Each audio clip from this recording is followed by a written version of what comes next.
Bienvenido a nuestro canal. A medida que aumentan las tensiones entre Rusia y la OTAN, vuelven a oírse los ecos del enorme gasto en defensa de la Guerra Fría. El colapso de la Unión Soviética trajo la paz temporal, pero la década de 2020 ha visto cómo se disparaban los presupuestos de defensa, impulsados por la invasión rusa de Ucrania en 2022. Con el aumento de las apuestas geopolíticas y las recientes declaraciones audaces del presidente francés Macron, la posibilidad de una guerra entre Rusia y la OTAN se cierne más grande que nunca. ¿Es inevitable un conflicto entre la OTAN y Rusia? Exploremos los acontecimientos que conducen a este precario momento. Ecos de la Guerra Fría. Ucrania, la OTAN y el retraso de la ayuda. En plena Guerra Fría, los países implicados gastaban cantidades exorbitantes de dinero en defensa para Alemania Occidental. Esta cifra era de aproximadamente el 3% de su Producto Interior Bruto, o PIB. El Reino Unido duplicaba con creces esta cifra, con un 6,3%. Sin embargo, no se acercaba ni de lejos al gasto de Estados Unidos, que rondaba el 8,6% del PIB.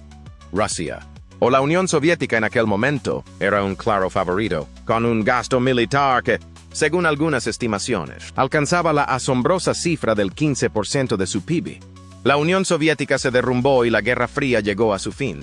Comenzó entonces la era del llamado dividendo de paz, en la que los países pudieron por fin reducir su gasto militar. El férreo control del miedo se aflojó y surgió un nuevo amanecer de oportunidades y crecimiento. Pero si avanzamos hasta la década de 2020, parece que vuelve a oscurecer. Mientras los dividendos de la paz tras la Guerra Fría penden de un hilo, los países aumentan de nuevo sus presupuestos de defensa, mientras sus funcionarios advierten a los ciudadanos de que se preparen para la guerra. Tras luchar encarnizadamente durante casi 2 años, Ucrania parece estar al borde de la derrota, y la pérdida de Ucrania solo puede significar una cosa: un efecto dominó de caos y conflicto. La OTAN perderá prestigio y Putin se sentirá más envalentonado que nunca. Con esta nueva dinámica, toda Europa estará a merced de Rusia. Pero volvamos a plantearnos la misma pregunta. ¿Cómo hemos llegado hasta aquí? ¿No estaba Ucrania dando una clase magistral de cómo defender a tu país frente a un enemigo mucho más poderoso y con recursos aparentemente infinitos? Pues así es. No se puede hacer mucho con la guerra asimétrica y la determinación. Más allá de eso, necesitas esos recursos, especialmente cuando el bando invasor no deja de verter más y más en el conflicto cada día que pasa. ¿Dónde están esos recursos tan necesarios para Ucrania? Sepultados bajo la burocracia y atrapados en un juego político de acusaciones y disputas. La primera parte se refiere sobre todo a Estados Unidos, que ha sido el principal donante de ayuda a Ucrania desde que comenzó la invasión. Sin embargo, el último paquete de ayuda del país se retrasó unos 6 meses debido a la fuerte oposición republicana. Para Ucrania, estos 6 meses parecieron 6 años. La ciudad de Avdiivka cayó bajo control ruso, llevándose consigo unas 7,000 vidas ucranianas.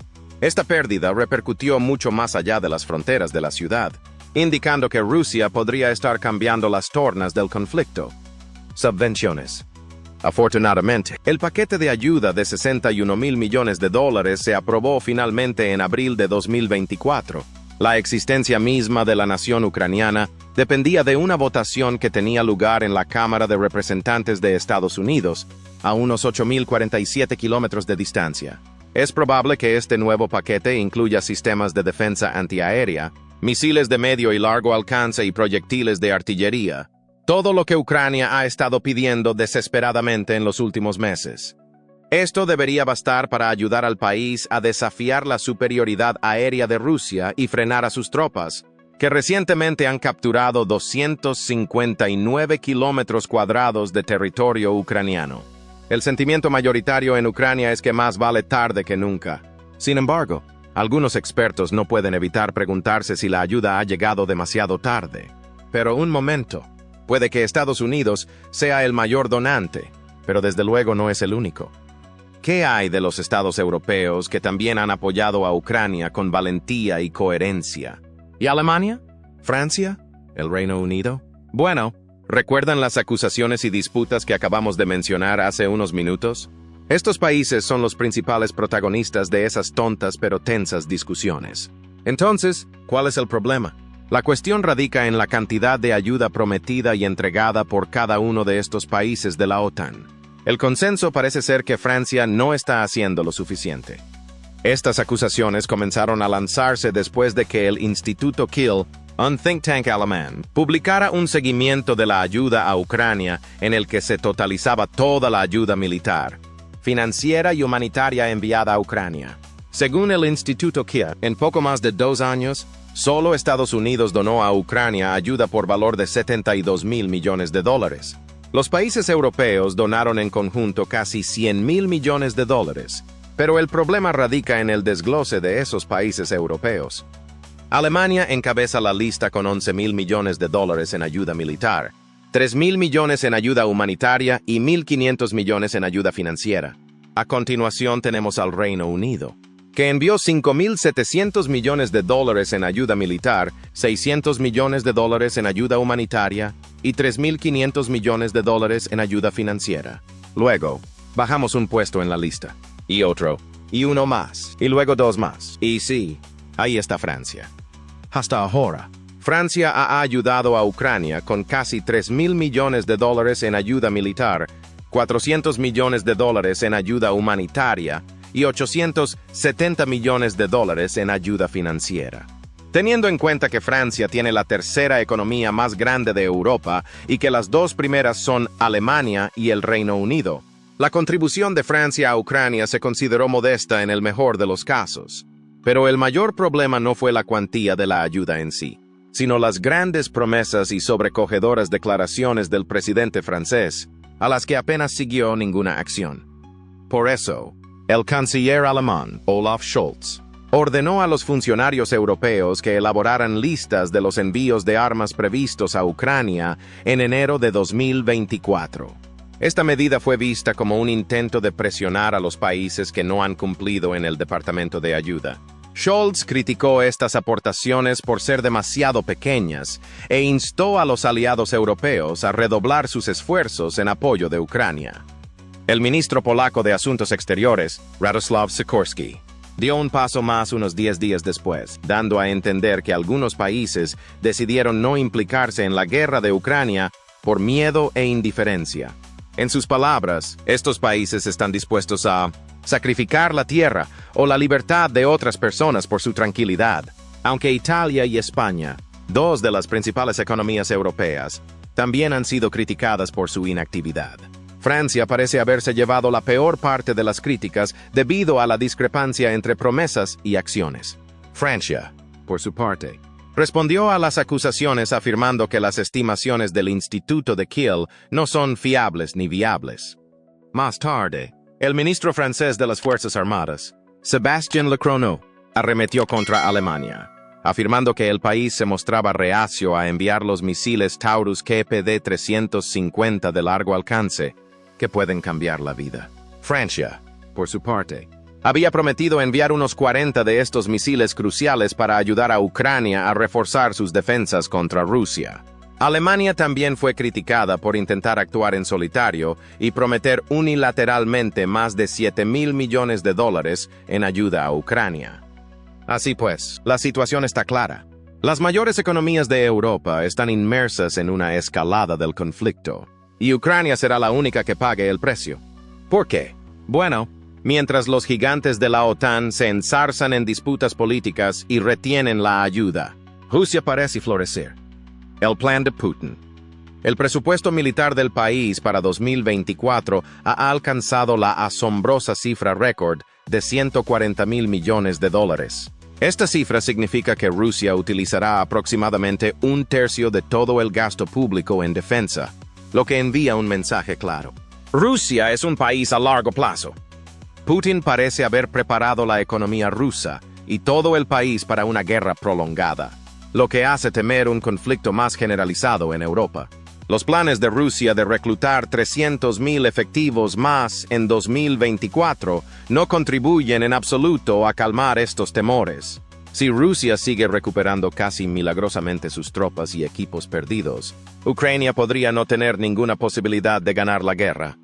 Y si Ucrania fracasa, un conflicto entre Rusia y la OTAN es casi un hecho. ¿Por qué? Ya lo hemos mencionado. Simplemente no hay forma de que Putin se detenga solo en Ucrania. Los expertos militares creen que ya ha puesto sus ojos en los próximos objetivos, los países bálticos. Si la guerra en Ucrania no provoca directamente un conflicto OTAN-Rusia, ¿qué pasará después de la voluntad? Bueno, si Rusia gana, por supuesto. Entonces, ¿cuál es el plan de Putin? Es sencillo. Conquistar los antiguos estados soviéticos que ahora son miembros de la OTAN. Movimiento número 2 en nuestro tablero de ajedrez. Los estados bálticos. Estonia, Lituania y Letonia son los primeros en su lista por 3 razones. Número 1.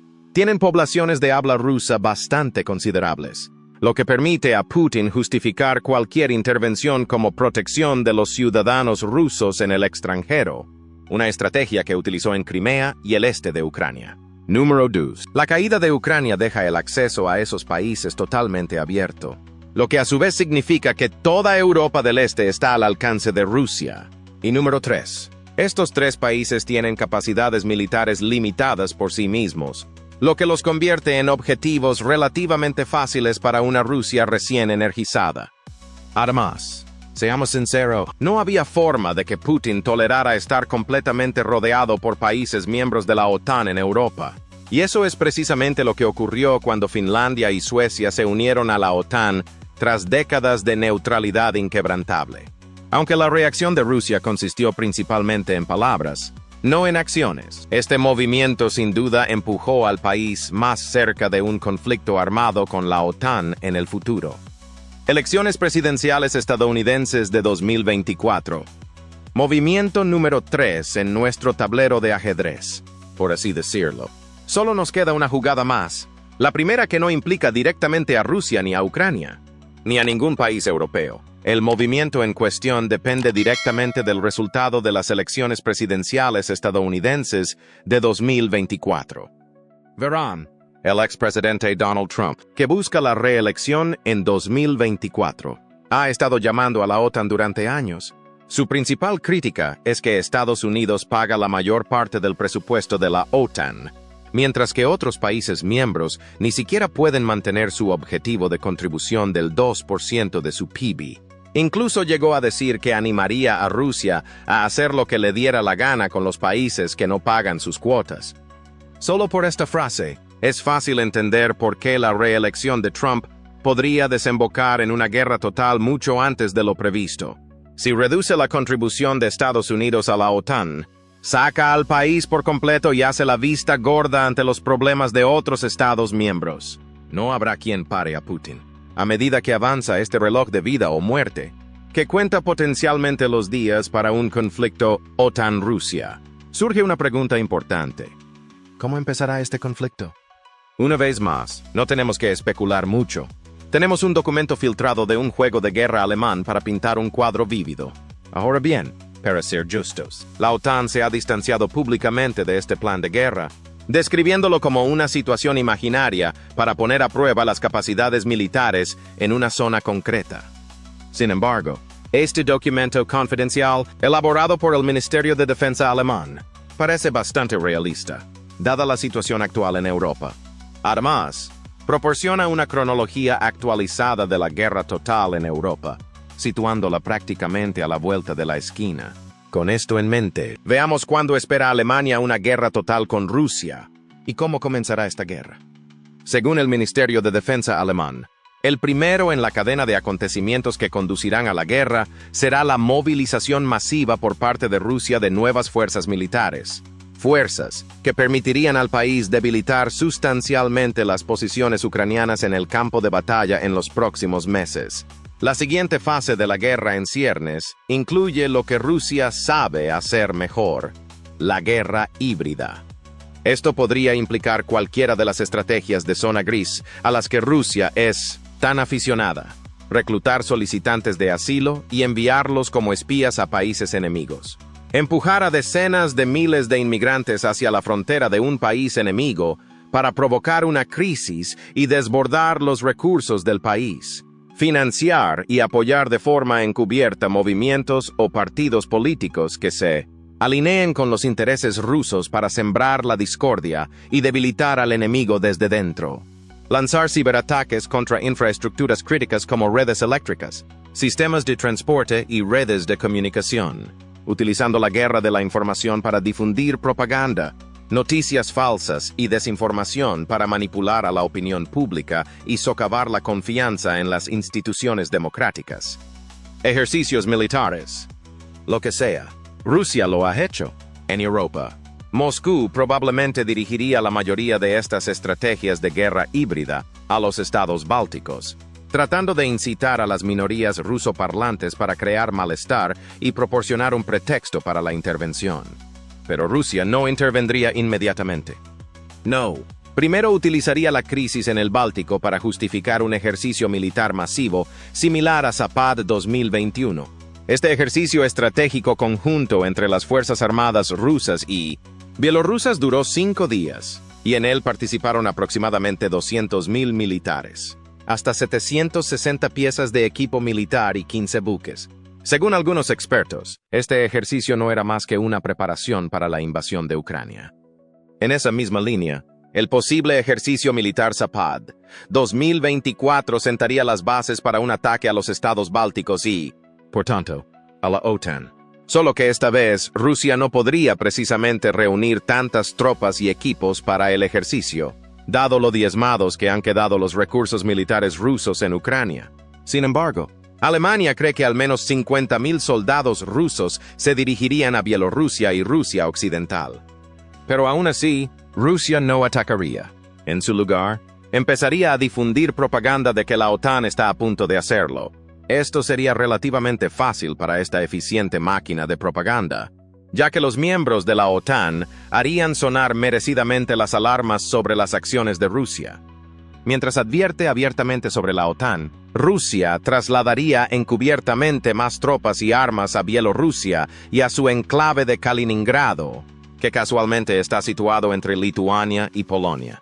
Ambos miembros de la OTAN y objetivos potenciales para Rusia. Pero estos dos países comparten otra cosa. La brecha de Svobodny, la debilidad estratégica de la OTAN frente a Rusia.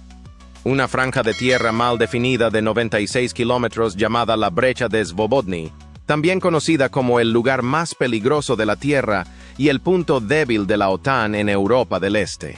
Pero, ¿cuál es el problema con este pequeño pedazo de tierra? Bueno, lo creas o no, tiene enormes implicaciones para la dinámica de poder en Europa. Quien quiera que controle la brecha de Svobodny ocupa una posición estratégica clave entre los miembros de la OTAN y, como habrás adivinado, Rusia quiere esta posición y la influencia que proporciona sobre el flanco oriental de la OTAN. Por eso la toma del paso de Svobodny sería la siguiente en la lista de prioridades rusas. Pero, una vez más, Rusia se tomaría su tiempo. Según el plan de guerra alemán, no se emprenderían acciones directas antes de que se celebraran las elecciones presidenciales estadounidenses.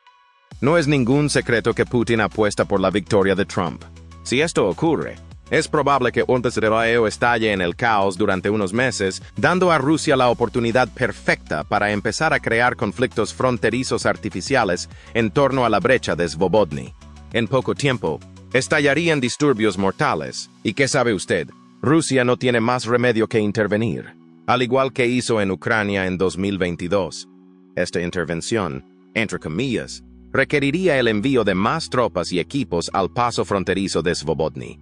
El plan de guerra alemán cifra ese total en 70.000 soldados solo en Bielorrusia, junto con 2 divisiones de tanques, una división de infantería mecanizada y un cuartel general desplegable justo fuera de las fronteras de la OTAN. Esta vez, la OTAN sería la que no tendría elección. La alianza tendría que aprobar las medidas de disuasión creíbles para impedir la invasión rusa de los países bálticos y Polonia. Estas medidas implicarían probablemente el envío de al menos 300.000 soldados a la zona, incluidos 30.000 soldados de la Bundeswehr. Aunque esta medida pretendía ser una estrategia de disuasión, probablemente desembocaría en la guerra total que seguimos mencionando en este vídeo. Esto significa que una gran guerra en Europa podría comenzar ya en 2025. A pesar de que la OTAN se ha distanciado de este plan de guerra, parece que la alianza es muy consciente de esta posibilidad. Por eso los ejercicios militares anuales de la OTAN han aumentado más que nunca. Steadfast Defender. Hablemos de Steadfast Defender 2024. Steadfast Defender, que tendrá lugar del 22 de enero al 31 de mayo de 2024. Es el mayor ejercicio militar de la OTAN desde la Guerra Fría. Estos ejercicios comenzaron en 1951 como una forma de entrenar y poner a prueba las recién creadas estructuras militares de la alianza. Desde el principio, involucraron a múltiples naciones, ayudando a la OTAN a construir una fuerza militar integrada durante la Guerra Fría. La OTAN también empezó a poner a prueba su capacidad para desplegar tropas rápidamente en Europa, que es lo que pretende conseguir Steadfast Defender. El último ejercicio de este tipo y escala comenzó en 1969 y continuó anualmente hasta 1993. El ejercicio en cuestión es Reforger, abreviatura de retorno de las fuerzas a Alemania, y cuenta con 125,000 militares participantes. Puede que Steadfast Defender haya durado bastante menos, pero consiguió reunir a casi tantos soldados. Nada menos que 90,000 soldados de los 32 aliados de la OTAN participaron en Steadfast Defender 2024, 20,000 de los cuales procedían del Reino Unido, 15,000 de Polonia, 10,000 de Alemania y 5,000 de los Países Bajos, entre otras. Estas tropas representaban a todas las ramas militares: Ejército de Tierra, Armada, Fuerza Aérea, Infantería de Marina y Fuerzas de Operaciones Especiales. Además de las tropas, Steadfast Defender contó con un impresionante número de equipos militares implicados. Hablamos de más de 80 plataformas aéreas, entre ellas el F-35 Lightning II, el F-A-18 Hornet, el F-15 Eagle, el Harrier, helicópteros y drones, más de 50 buques, entre portaaviones, destructores, fragatas y corbetas, y más de 1,100 vehículos de combate, incluidos 533 vehículos de infantería, 417 vehículos blindados de transporte de tropas y 166 tanques, todo un despliegue de poderío militar. Este despliegue tuvo lugar en Alemania, Polonia y los países bálticos, lo que le permitió cumplir todos sus objetivos. ¿Pero de qué objetivos estamos hablando? El número 1 es garantizar que la alianza pueda asegurar la zona euroatlántica. En eso se centró la primera fase de Steadfast Defender. La fase en cuestión consistió en ejercicios marítimos en vivo y entrenamiento de asalto anfibio en los mares del Atlántico Norte y Ártico. La fase comenzó con la partida de las fuerzas estadounidenses desde Norfolk, Virginia, sede del Mando Conjunto de Fuerzas de la OTAN, seguida de la partida de las fuerzas canadienses desde Halifax, Nueva Escocia. El número 2 consiste en garantizar que la alianza pueda reforzar rápidamente su flanco oriental en respuesta a cualquier posible agresión. Para eso sirvió la segunda fase de Steadfast Defender.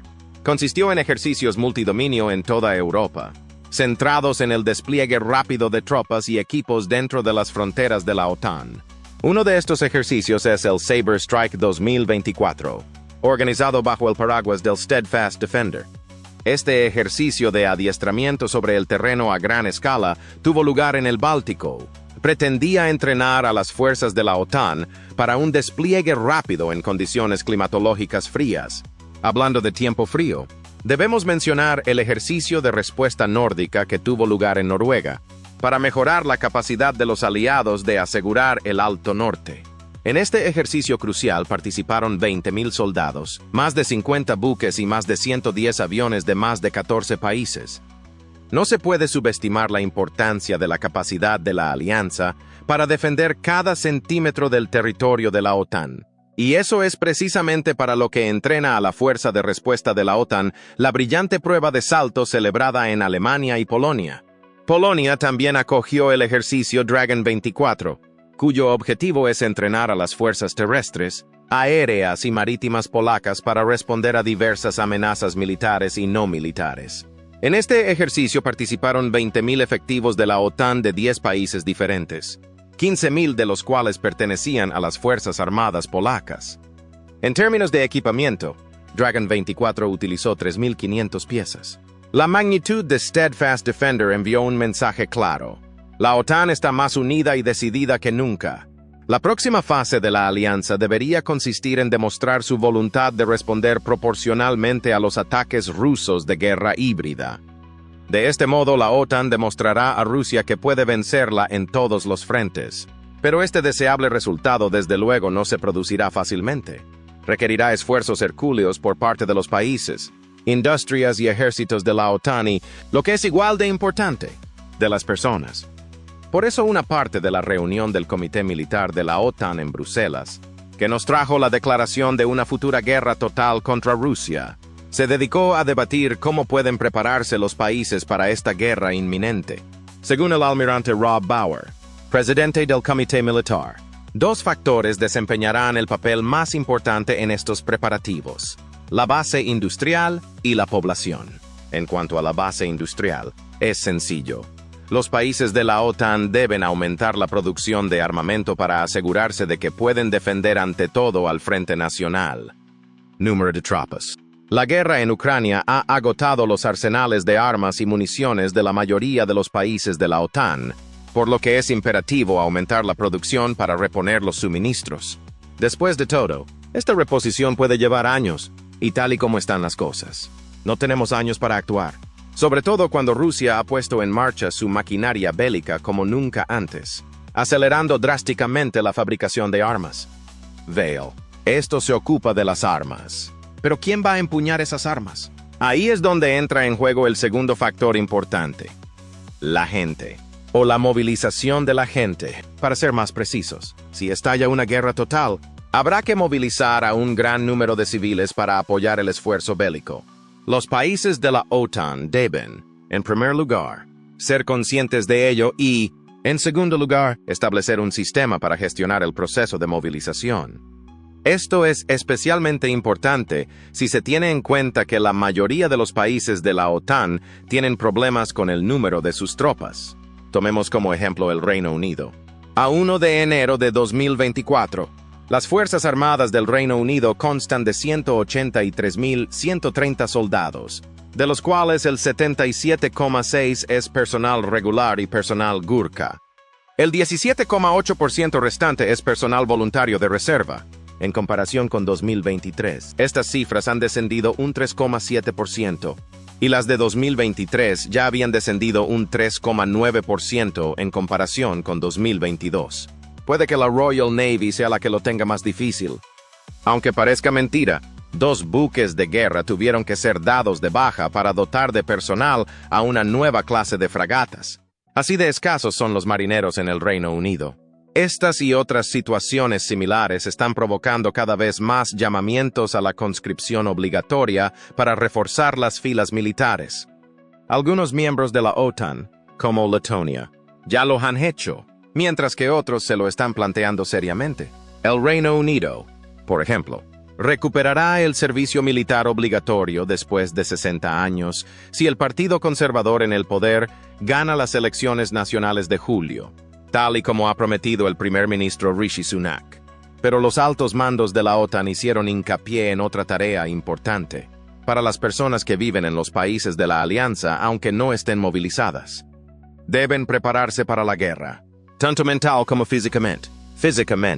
Esta preparación incluye la preparación de kits de emergencia con elementos esenciales como alimentos no perecederos, agua, suministros médicos y otras necesidades, como una radio a pilas para mantenerse informado y una linterna para navegar en la oscuridad durante los cortes de energía. Parece que los suecos ya han empezado a montar estos kits, ya que se produjo un espectacular aumento de las ventas de estos dispositivos después de que Suecia decidiera entrar en la OTAN. Aunque, para ser justos, este repunte probablemente tenga que ver con un intento bastante torpe del gobierno sueco de preparar a su pueblo para la guerra. El ministro sueco de Defensa Civil, Carl Oskar Bolin, fue bastante directo al respecto. Podría haber guerra en Suecia. Esta declaración fue seguida de una campaña bastante ominosa en las redes sociales, enviando un mensaje claro: se acerca la guerra. Ni qué decir tiene que estas 3 sencillas palabras se volvieron en contra de forma espectacular. Cundió el pánico y se compraron artículos de primera necesidad. Las líneas de ayuda del país se vieron desbordadas. Las redes sociales se inundaron de escenarios catastrofistas. Tanto es así que el gobierno sueco se vio obligado a disculparse por asustar y posiblemente dejar cicatrices en los niños. En conclusión, tanto si se cree en un conflicto inevitable entre la OTAN y Rusia, como si se tiene una visión más optimista del futuro de Europa. Está claro que una nueva realidad se acerca rápidamente. La situación actual plantea importantes cuestiones sobre la estabilidad mundial, y tus ideas al respecto son cruciales. ¿Estallará pronto la guerra? ¿O aún puede prevalecer la paz? Comparta sus opiniones en los comentarios.